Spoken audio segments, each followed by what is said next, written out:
Olá pessoal, bom dia, tudo bem?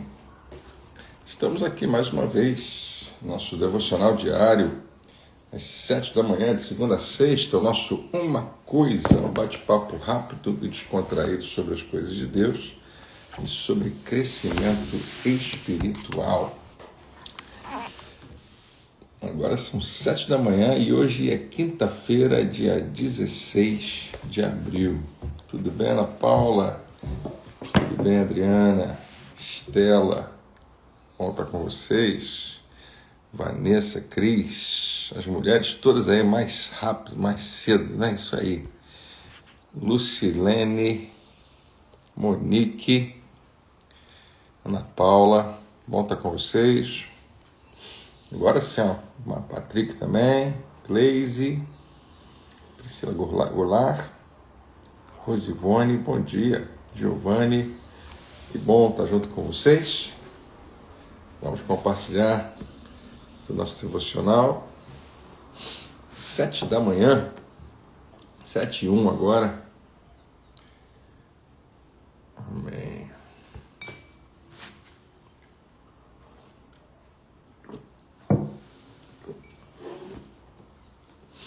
Deixa eu abrir aqui também.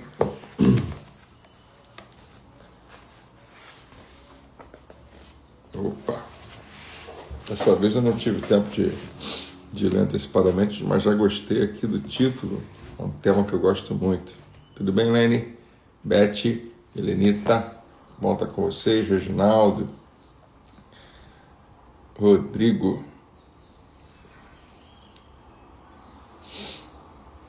Kelly, Angélica, bom dia, bom dia. Amém. Oi, Ingrid, Sheila, Márcia, bom dia a todos. Eu estou me habituando a quando chega mais ou menos nesse número de 20 e poucas pessoas já começar, e o restante vai acompanhando com a gente à medida que a gente vai lendo aqui o nosso devocional. Sejam todos muito bem-vindos. Eu sempre quero dizer que sou muito grato pela sua companhia. Mais um dia, quase terminando mais uma semana aí. Hoje é quinta-feira. Vamos lá? Hoje o título do nosso devocional, dia 16 de abril,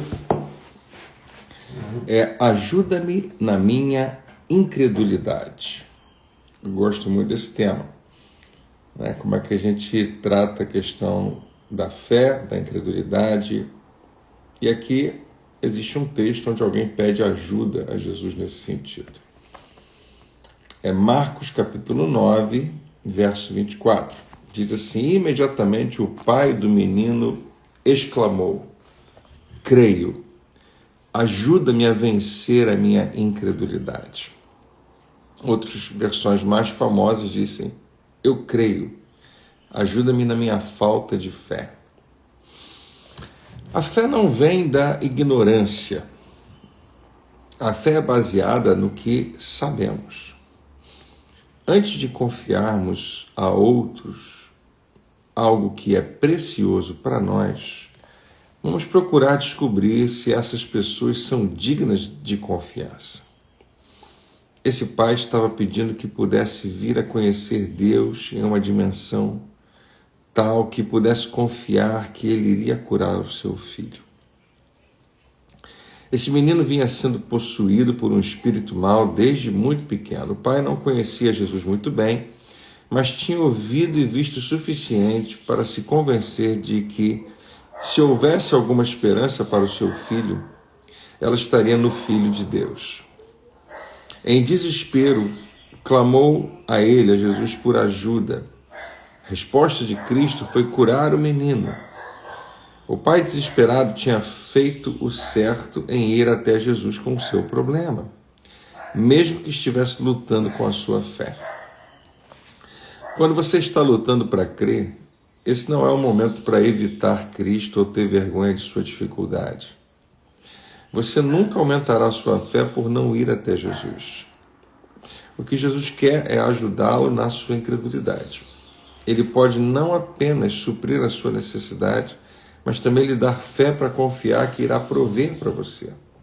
Se você está tendo dificuldade em crer que Deus pode cuidar das suas necessidades, é porque você não o conhece da forma que ele quer ser conhecido por você. Vá até Jesus e permita que ele o convença sobre como pode suprir cada necessidade sua. Amém? Muito bom. Está aí o nosso texto de hoje. Essa passagem de Marcos capítulo 9 é muito interessante e ela é um momento muito marcante no ministério de Jesus e diferente de todos os outros, né? Eu gosto de falar desse tema porque durante muito tempo eu já fiz várias séries de mensagens que trabalhavam a questão da fé, de cura divina, e eu gosto do tema talvez por causa disso aí, porque ele é muito forte para mim. Foi o início da minha caminhada cristã genuína mesmo, foi ter acesso a muito material que trabalhava justamente sobre isso. Fé e cura. Essa passagem, ela acontece quando Jesus está descendo de uma montanha junto com mais 2 dos seus discípulos, aqueles mais chegados, que eram 2 ou 3, acho que eram os 3, Pedro, Tiago e João, eram eles 3. Esses 3 estavam muito perto de Jesus o tempo todo. Você vê que em alguns lugares Jesus só leva os 3. Por exemplo, quando ele vai na casa de Jairo para curar a filha de Jairo, ele está com uma multidão, ele tem vários dos seus discípulos, ele tem os 12. Não sei se todos estão ali na mesma missão, mas ele só deixa entrar com ele na casa esses 3. E ele está nesse momento também com os 3, Pedro, Tiago e João. Algumas horas antes desse acontecimento, eles estão no monte onde acontece o que a Bíblia chama da transfiguração, que é um evento sobrenatural. Mais um, Jesus experimentava o sobrenatural e revelava ele o tempo todo, mas esse é diferente de tudo. E a gente não sabe se aconteceu mais do que uma vez, não tem registro disso. Mas nesse momento Jesus está com os seus discípulos, possivelmente orando ali no monte, com esses 3, e de repente o rosto de Jesus e as suas vestes começam a ficar cada vez mais claros, e parece que está como se tivesse luz. É isso que a expressão transfigurar significa no texto. A sua imagem é transformada, ele começa a resplandecer. E os discípulos veem isso e chama a atenção deles, eles registram isso também. E algo mais interessante ainda acontece ali, que é, de repente, a presença de 2 seres que não estavam ali antes. Isso é muito interessante, né? Aparece ali e eles identificam como Moisés e Elias. Por alguma razão, eles sabem que são essas 2 pessoas. Talvez Jesus tenha contado para eles, talvez o Espírito tenha revelado, talvez por alguma razão ficou muito claro para eles que esses 2 homens, que já haviam morrido ou passado, na verdade, a Bíblia não registra nem a morte de a morte de Elias, ele é levado ao céu, não é morto, né, na terra. E Moisés também, o próprio Deus fala para Josué, Moisés é morto, né, está morto. Mas ninguém tem um mistério aí sobre o corpo de Moisés, ninguém sabe ao certo onde ele havia sido sepultado. Você vê alguma coisa lá no livro de Judas, no finalzinho da sua Bíblia, mencionando também o corpo de Moisés. E existe todo um mistério por trás, né? E por alguma razão essas 2 pessoas aparecem. E eu não acho que necessariamente tem a ver com a questão da morte deles, mas principalmente com quem eles significavam, o que eles significavam. Cada um desses 2, Moisés e Elias, representava algo muito grande. Moisés era o representante da lei de Deus. Ele era o grande legislador de Israel. Foi ele que entregou os 10 mandamentos, as tábuas da lei, mas principalmente toda aquela lei, que são mais de 600, né, que você vai encontrar lá nos livros do Pentateuco, que você vai ali de Êxodo, mais Levítico, né, Números e Deuteronômio, você vai encontrar muitas leis pelas quais o povo deveria viver. E Moisés é o responsável por isso. E ele não apenas legislava, mas frequentemente ele julgava também. As pessoas vinham até ele. Então as pessoas tinham um respeito profundo pela pessoa de Moisés por ele ser esse legislador, aquele que também media uma aliança com Deus. E isso é interessante, porque se você quiser falar da lei, você vai falar da lei de Moisés. E Elias é o representante máximo dos profetas. Os profetas, que são muitos que aparecem, né? Alguns deles inclusive com livros no Antigo Testamento, profetas maiores e menores, que a gente chama por causa do tamanho da publicação. Então você tem lá Isaías, Jeremias, Ezequiel, Daniel, são grandes publicações ali. E tem os outros que a gente chama dos menores, porque as leituras são menores, de Oséias para frente ali, né? Joel, Amós, Obadias, todo mundo que vem é uma turma grande, né? Se você decorou a musiquinha, Jonas, Miqueias, Naum, Abacuque, Sofonias, Ageu, Zacarias, Malaquias, essa turma toda, e mais outros que não têm nenhum registro de terem escrito alguma coisa, mas que também foram profetas. Quando você quiser pegar esse pessoal todo e falar, vamos eleger um representante, todo mundo, especialmente os judeus, diria, o maior representante dos profetas é Elias. Essas duas figuras aparecem lá. Estão lá, em oração. Jesus tem um momento onde o seu rosto fica cada vez mais claro, como se tivesse luz resplandecendo dele, suas vestes resplandecem e aparecem essas duas pessoas. É uma experiência sobrenatural, com certeza. Eu lembro com muito prazer de uma experiência que eu tive também. Lembra aquela experiência dos 3 amigos de Daniel, né? Sadraque, Mesaque e Abednego, dentro de uma fornalha, e recebem também a visita de uma pessoa que não estava ali. A gente acredita que era o próprio Senhor Jesus. Não, na Bíblia não diz se era, mas o rei Nabucodonosor fala, ele tinha a aparência de um filho dos deuses. Vem alguém ali, o próprio Deus, em algum nível, né, através de Jesus, através de um anjo, estar com eles, de repente eles desaparecem. Eu tive uma experiência muito legal, e é só uma experiência, você nem precisa acreditar que ela é tão verídica, porque foi uma experiência muito pessoal.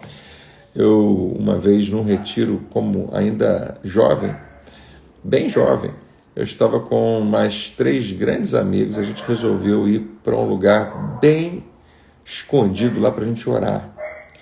E era um lugar no meio de uma floresta com uma clareira muito bonita, um lugar onde a gente sentia um ambiente assim maravilhoso, e a gente entendeu que era um ambiente da presença de Deus. E a gente falou, vamos orar, e a gente começa a orar, e todo mundo começa a orar.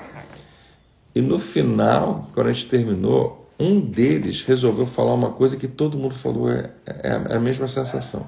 Que nós éramos 4, mas que com os olhos fechados, de vez em quando a gente abria os olhos, e a gente não sabe explicar, mas parecia que tinha uma outra pessoa lá, como se fôssemos 5. Interessante, né? Isso foi, assim, encheu o nosso coração, a gente era muito jovem. Pode ter sido só uma impressão? Pode. Eu não teria problema se fosse, mas para a gente, nós 4 testificamos que tinha uma impressão muito forte de ter uma 5ª pessoa ali orando junto com a gente. Essa pessoa não existia visivelmente, mas a gente teve essa impressão. Então, essa experiência de ter uma visita sobrenatural, ela é bíblica, ela acontece. Talvez alguém aqui que está me ouvindo já tenha tido uma experiência parecida. Mas estão lá os discípulos com Jesus e isso acontece. E aí vem uma voz do alto. Saí completamente aqui do devocional, mas a gente já volta para ele. E essa voz do alto é a voz de Deus, que assim como lá no batismo, no Rio de Jordão, vai repetir uma frase muito interessante, vai falar, esse é o meu filho amado. Deve ter sido maravilhoso e espantoso ao mesmo tempo, né? A voz que vem do alto, que eles ouvem e reconhecem que só pode ser o próprio Deus. Esse é o meu filho amado. Só que lá no Jordão, no Rio Jordão, no batismo de Jesus fala, o pai fala assim, meu filho amado, em quem eu tenho muito prazer, ou em quem me comprazo. seria parecido com o que a gente transformou hoje em eu tenho um orgulho muito grande do meu filho. Deus nunca vai falar que tem orgulho porque ele não tem.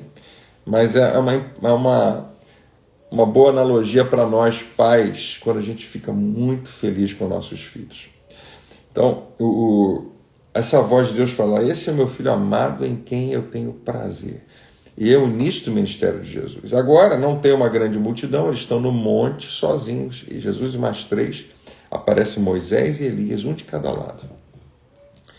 E aí a voz de Deus vem, esse é o meu filho amado. Só que agora ele diz, a ele ouvi.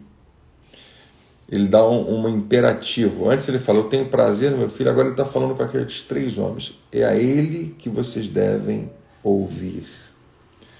Então, isso é muito interessante, se você parar para pensar, porque a lei e os profetas estavam ali, junto com Jesus. E eles, de certa maneira, testificavam a respeito de Jesus. Mas o Pai não fala para os discípulos necessariamente ouvirem a Moisés, a lei, e nem ouvirem a Elias, os profetas. Você sabe o que a lei e os profetas significam? Toda vez que você vê isso no Novo Testamento, a lei e os profetas, eram as escrituras sagradas dos judeus, que eu e você temos acesso. Nós chamamos de Antigo Testamento. Nós chamamos da Antiga Aliança, a Bíblia dos judeus. E é como se Deus estivesse falando, nós estamos inaugurando um novo tempo. É a Ele, a Jesus, o meu filho, que vocês devem ouvir.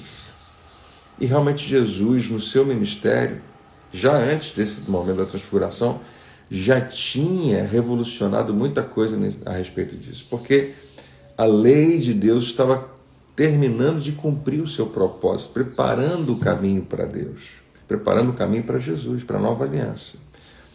O livro de Hebreus vai dizer, se a primeira aliança fosse perfeita, não haveria espaço para uma segunda. Mas quando Jesus vem, ele inaugura esse novo tempo. E a antiga aliança é muito importante, preciosa, poderosa e cumpre o seu papel. Cumpre perfeitamente o seu papel para dar lugar a uma nova aliança. Então isso chama a nossa atenção mais uma vez de que o Antigo Testamento ele aponta para Jesus, ele é uma sombra do principal, a realidade está em Cristo. Quando Deus fala a Ele ouvir, Ele está falando comigo e com você também. Não está falando para a gente ignorar a lei e os profetas. Não está falando nem para a gente desprezar ou diminuir o valor. Mas para entender que só Cristo, Moisés não, Elias não, ninguém mais, só Cristo traz a revelação real de quem Deus é. Eu gosto sempre de te lembrar que ninguém, senão Jesus, poderia dizer, quem vê a mim, vê ao Pai. O que mais que você precisa? Não, nós só precisamos de Jesus. Jesus é suficiente. Eu sei que muita gente briga comigo por causa disso. André, cuidado para as pessoas não acharem que você está se desfazendo da antiga aliança, do texto bíblico. Por favor, não me compreenda mal de jeito nenhum.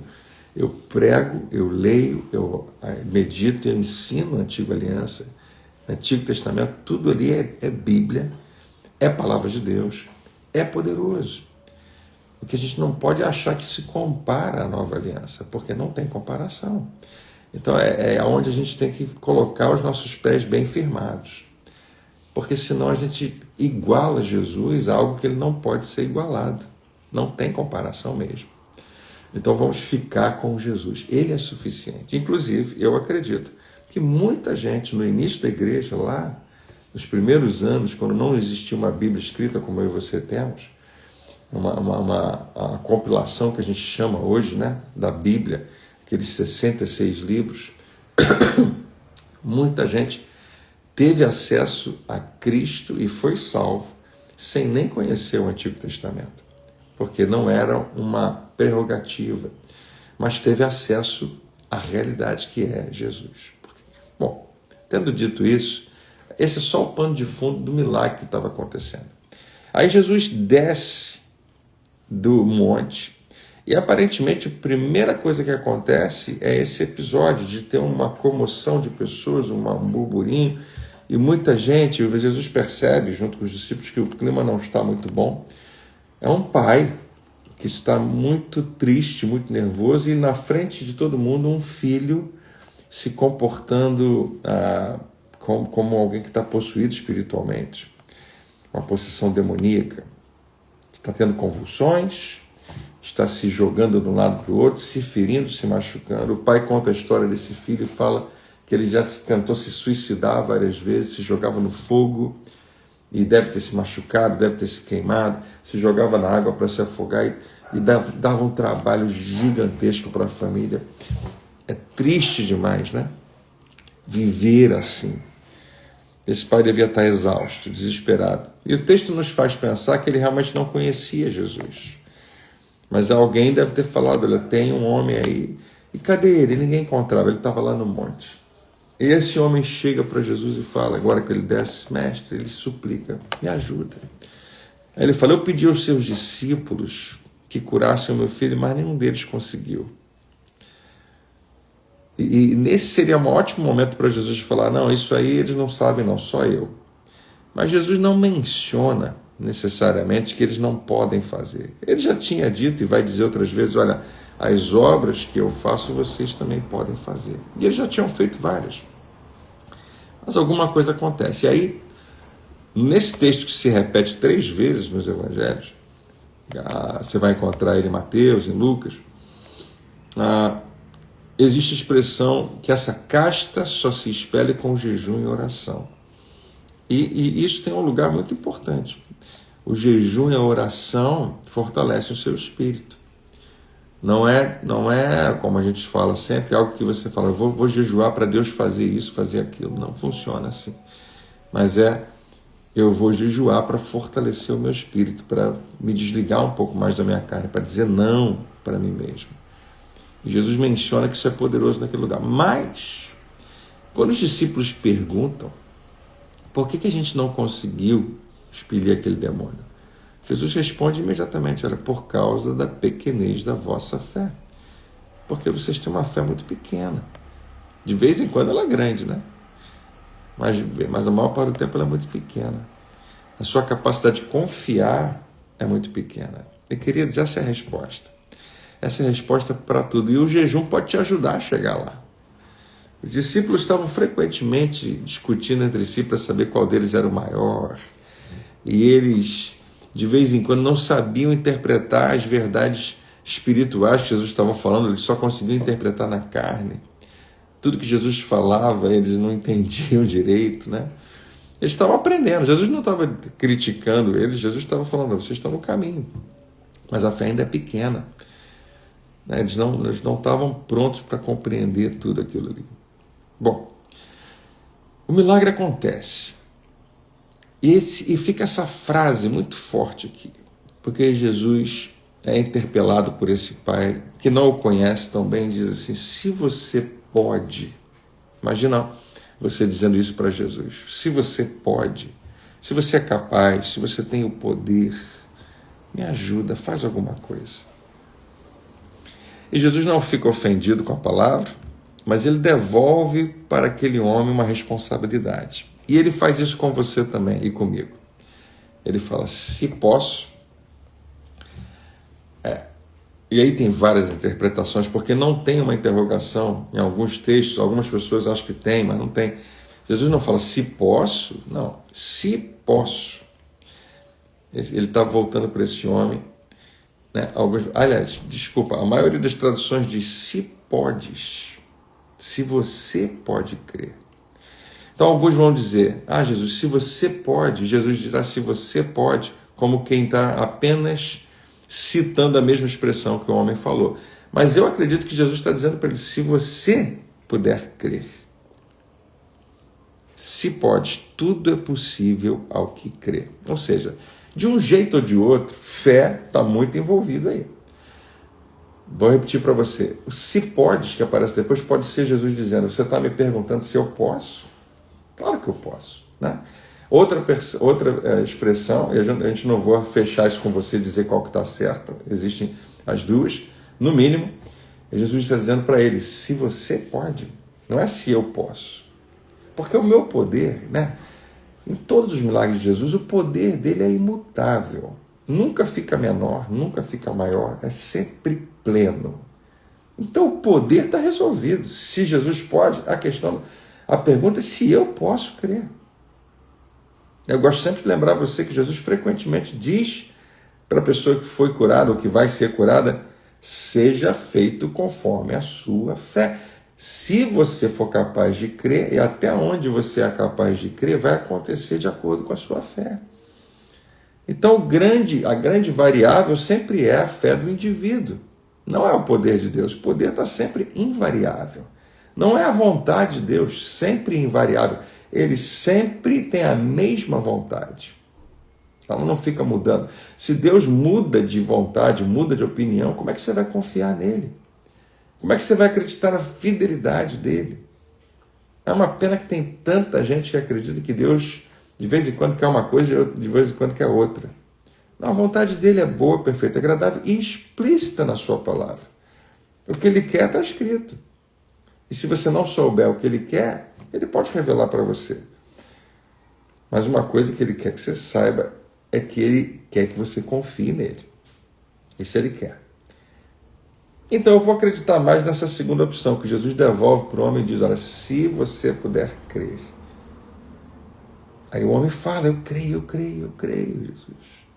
E logo em seguida ele fala: me ajuda com essa questão, dessa briga que está acontecendo dentro de mim, me ajuda na minha falta de fé, me ajuda a vencer a minha incredulidade.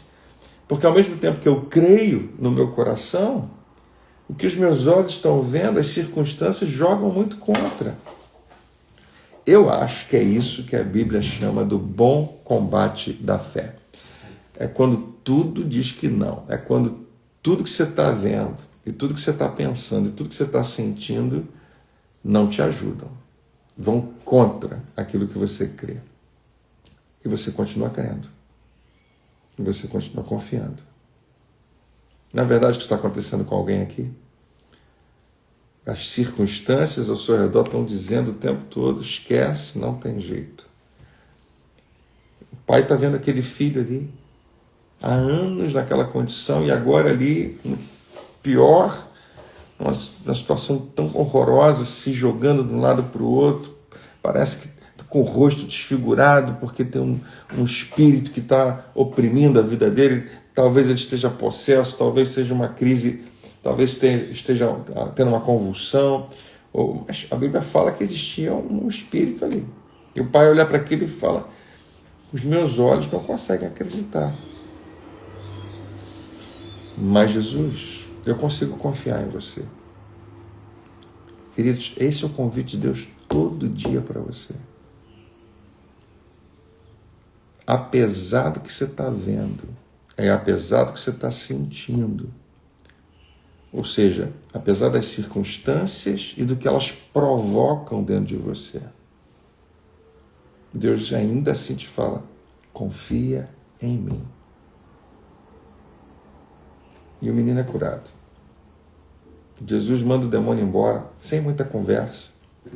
Jesus não gastava, aparentemente, muito tempo conversando com o demônio. Em geral, o modo de operação dele é: cala a boca e vai embora. Ele falava isso para o demônio frequentemente. De vez em quando ele perguntava uma coisa ou outra. Mas esse espírito não está necessariamente deixando Jesus preocupado com nada. Ele fala, vai embora, e o menino agora está completamente liberto. E fica uma lição muito forte ali. Jesus está convidando os discípulos a crescerem na sua fé. Jesus fala que jejum e oração são muito importantes. Jesus, ele está mais uma vez comprovando o que Deus havia falado mais cedo. A ele ouvir, ele é o portador da nova aliança. Muita coisa acontece nessa passagem. Mas eu deixo com você hoje o tema do nosso devocional. Você pode e vai ser, muitas vezes, alguém que está lutando contra a incredulidade. Eu sei na minha experiência, toda hora acontece alguma coisa que eu falo: meu Deus, isso aqui parece que não tem jeito, mas, quer saber, eu vou confiar em Ti. Vou confiar. O Rosano falou que hoje em dia tem até podcast com o capeta. Deve ter. Nunca vi não, mas não quero ver. Queridos, isso é o de menos, né? Mas o que importa é que as pessoas sejam libertas de fato. Mas hoje eu queria que você fosse liberto também, né? De saber que essa luta é real. Como é que é o combate da fé? É quando você tem que lutar, apesar de confiar na palavra de Deus, lutar contra os pensamentos que vêm. Aquela pessoa vai ser curada. Deus falou com você, você está orando, você está crendo, mas os pensamentos estão tentando te dizer que não tem jeito. E a gente muitas vezes diz, Senhor, me ajuda a crer, me ajuda a confiar. É uma oração válida. Você não pode viver a vida inteira assim, porque você tem que confiar, você tem que crescer na sua confiança, na sua fé nele. Mas ele te encontra lá onde você está e te ajuda. Então, se hoje você está vivendo uma crise, alguma circunstância muito difícil, muito dura, que está tentando roubar a sua fé, se aproxima de Jesus. Faça como esse homem. Me ajuda. E não vá pedindo ajuda como quem não crê. A gente às vezes canta e ora pedindo socorro, Senhor, me ajuda, eu preciso de Ti. Só que é só uma exposição do nosso sentimento, não é uma realidade da nossa fé. Quando você canta, preciso de Ti, preciso, o que você acha que Deus responde? Precisa? Não, ele fala, filho, eu estou aqui. Você pode confiar. Você pode ter confiança real de que tudo que você está me pedindo, eu estou pronto para te dar. Mas você tem que confiar. Amém? Espero que Deus tenha falado ao seu coração muito melhor do que eu consigo. É muita coisa hoje, né, que a gente falou aqui. Eu fui lá no Monte da Transfiguração, falei da centralidade de Cristo junto com você e falei de que batalhas da fé acontecem o tempo todo. Nós conversamos juntos sobre isso aqui. Minha oração é que essa verdade seja plantada no seu coração, seja viva e prática para você hoje. Vamos viver essa vida que Deus tem para nós? Hoje, você pode pensar em qualquer uma dessas batalhas que você está vivendo. Pensa naquela que é a mais difícil de todas. E leva para Deus outra vez e diz, Senhor, eu não consigo resolver. Eu não sou capaz, eu nem sei o que fazer. Mas eu resolvi que eu vou confiar em Ti de verdade. E aí começa a olhar para a palavra, deixa a palavra encher o teu coração. Porque se você só fizer essa oração e esquecer de tudo, a não ser que você confia de verdade mesmo, mas alimenta a tua fé. Alimenta, porque você vai ver que é isso que vai te fortalecer quando você mais precisa. Pai, obrigado por essa manhã, por teu amor, graça e bondade. Obrigado por Jesus. A Ele nós queremos ouvir. Obrigado porque Jesus liberta. Nos liberta de qualquer circunstância, nos liberta de pensamentos e sentimentos, nos liberta de uma mentalidade distorcida, nos liberta para que sejamos livres de fato. A tua palavra diz, conhecer a verdade é que traz liberdade. Pai, liberta-nos hoje pelo poder da tua verdade. Desperta o nosso coração. Abre os olhos do nosso espírito para enxergar a realidade. Quem tu és e quem nós somos em ti. E recebe toda a glória. Em nome de Jesus. Amém? Amém. Que Deus abençoe você rica e abundantemente. É isso aí, Kelly. Que bom. Bom saber. Deus é bom, Ele cuida da gente. Que hoje você fique firmado mais uma vez nele. Confie nele. Todo dia eu venho aqui para te pedir isso. E eu preciso ouvir também. Confia nele. Confia em Deus. Vale a pena confiar até o final. Deus te abençoe. Amanhã a gente está de volta. Amanhã ainda é essa semana aí, sexta-feira. Amanhã, hoje é quinta, 16. Te vejo amanhã no nosso bate-papo aqui, no nosso Uma Coisa. Deus abençoe e até mais.